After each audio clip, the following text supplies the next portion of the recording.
वक्त हो चला उत्तर प्रदेश की कुछ बड़ी खबरों का। नमस्कार, मैं हूं आपके साथ शुभी शुक्ला। आप देख रहे हैं नेशन आप समाचार। आगरा के फव्वारा दवा बाजार में एफएसडीए टीम ने छापेमारी कर कई प्रतिष्ठानों की जांच की है। टीम ने मुबारक महल, कंबोटोला और एएस कॉम्प्लेक्स में दवाओं के दस्तावेज, बिल और स्टॉक का मिलान किया।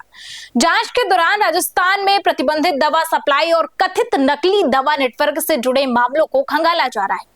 अधिकारियों ने दवा सप्लाई चेन की पूरी जानकारी जुटाने के लिए रिकॉर्ड की जांच शुरू कर दी है। वहीं अयोध्या पहुंचे मंत्री भूपेंद्र सिंह चौधरी ने राम धन गबन मामले को लेकर बयान दिया है। उन्होंने कहा कि संस्कृति और सनातन को बदनाम करने की कोशिश की जा रही है। मंत्री ने विपक्ष पर निशाना साधते हुए कहा कि जिन लोगों ने भगवान राम के अस्तित्व पर सवाल उठाए हैं, उन्हें राम मंदिर निर्माण से परेशानी हो रही है। अयोध्या में राम मंदिर से जुड़े मुद्दों पर सियासत लगातार जारी है। समीक्षा बैठक की है, क्या रहा? हमारे विभाग में एमएसएमई में रोजगार और स्वरोजगार को बढ़ावा देने के लिए अनेक योजनाएं प्रचलित हैं। एमएसएमई उत्तर प्रदेश में सर्वाधिक रोजगार देने वाला विभाग। हमारे यहाँ लगभग 96 लाख एमएसएमई की इकाइयां पंजीकृत हैं प्रदेश में और 3 करोड़ से ज्यादा लोग उससे जुड़े हुए हैं। तो कई योजनाएं हैं, सीएम युवा स्वरोजगार, सीएम युवा उद्यमी योजना, ओडीओपी और विश्वकर्मा सम्मान। तो स्थानीय स्तर पर हमारी सरकार ने उद्योगों को बढ़ावा देने के लिए, कुटीर उद्योगों को बढ़ावा देने के लिए योजनाएं बनाई हैं और सरकार अनेकों योजनाओं के माध्यम से वित्त पोषण भी कर रही है और ट्रेनिंग भी दे रही है और इन सब उत्पादों के लिए बाजार भी माननीय मुख्यमंत्री जी के नेतृत्व में हम सब लोग उपलब्ध करा रहे हैं। तो अभी प्रारंभिक है बजट का, लेकिन लोगों ने अच्छी प्रगति की है और मैंने उन्हें निर्देशित किया है कि माननीय मुख्यमंत्री जी की जो अपेक्षा है, ज़्यादा से ज़्यादा उन योजनाओं का प्रचार हो, ज़्यादा से ज़्यादा लोग योजनाओं से जुड़ें और रोजगार और स्वरोजगार की तरफ हमारा युवा आकर्षित हो, इसका प्रयास सरकार का है। मैंने आज यही दिशा निर्देश विभाग को दिया। सर, जो बिल्डिंग है आपकी अभी यहाँ कमिश्नर की बैठक, बिल्डिंग में जिस तरह से प्रचार प्रसार होना चाहिए और जैसे बिल्डिंग को अस्थायी जगह पे होनी चाहिए, अभी किराए पे चल रही है, ये सुनने में आ रहा था। तो इसके लिए आप लोग क्या करेंगे? मैं एक बार बातचीत करके और जो आपने कहा है कि सरकार की बिल्डिंग हो, उसके लिए प्रपोजल मंगाकर उस विषय को आगे बढ़ाएंगे। सर, आप अयोध्या भी आए हैं और इस समय आप देख रहे हैं जगह मंदिर में चंदा चढ़ावा चोरी को लेकर तमाम तरीके से समाजवादी पार्टी आरोप लग रही है, कांग्रेस, तो इसको किस तरह से देखते हैं? समाजवादी पार्टी और कांग्रेस पार्टी का एजेंडा हमेशा हमारी परंपरा, हमारी विरासत, हमारी संस्कृति और सनातन को बदनाम करने का रहा है। इन लोगों का हमेशा एजेंडा रहा है कि हिंदुओं को और हिंदू समाज को अपने मठ मंदिरों से, साधु संतों को जितने भी अविश्वास पैदा किया जा सके, उसका ये लोग प्रयास करते रहे। ये लोग वही लोग हैं जिन्होंने भगवान श्री राम के अस्तित्व को नहीं माना, भगवान श्री राम को काल्पनिक कहते थे। ये वही लोग हैं जिन्होंने अयोध्या में भगवान श्री राम के जन्म स्थान पर मंदिर ना बने, इसके लिए लगातार ये लोग प्रयास करते रहे।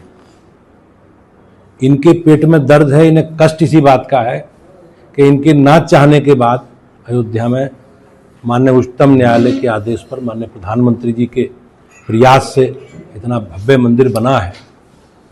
जहाँ तक आपने शिकायत वाली बात कही है, ये दुखद है और सरकार ने, माननीय मुख्यमंत्री जी ने बहुत सजगता दिखाते हुए एसआईटी गठित की है और उसकी जो प्रारंभिक रिपोर्ट आई है, उसके आधार पर लोगों को गिरफ्तार भी किया गया है और सरकार संकल्पित है कि जो लोग दोषी हैं सबके खिलाफ कार्रवाई होगी। सर, एक नाम छूट रहा है अनिल मिश्रा को लेकर, एसआईटी ने उसमें बाकायदा उनका वो किया है और चंपत राय ने भी, पर अनिल मिश्रा के ऊपर अब तक कोई कार्रवाई नहीं हुई।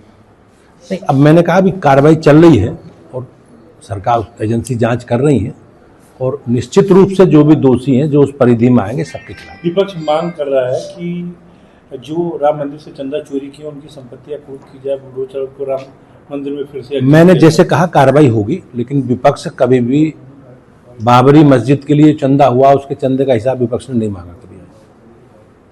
मदरसों के लिए जो लोग दुनिया भर से फंडिंग आती है उसकी कोई चर्चा उन्होंने नहीं किया।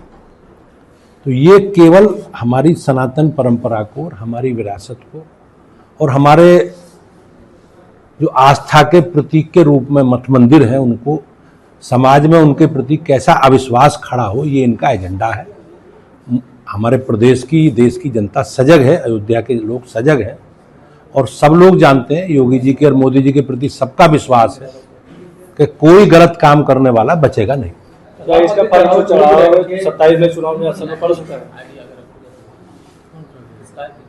चुनाव का एजेंडा हमारा, हमने जो जनादेश मांगा है, मैं आभारी हूँ प्रदेश की जनता का कि 2 बार लगातार हमारी सरकार काम कर रही है 2 वर्ष, और जो हमारे एजेंडे थे, जो हमारे संकल्प थे, जिन विषयों पे हमने लोगों से जनादेश मांगा, हमारी सरकारों ने पूरा किया। चाहे केंद्र की सरकार हो चाहे राज्य की सरकार हो।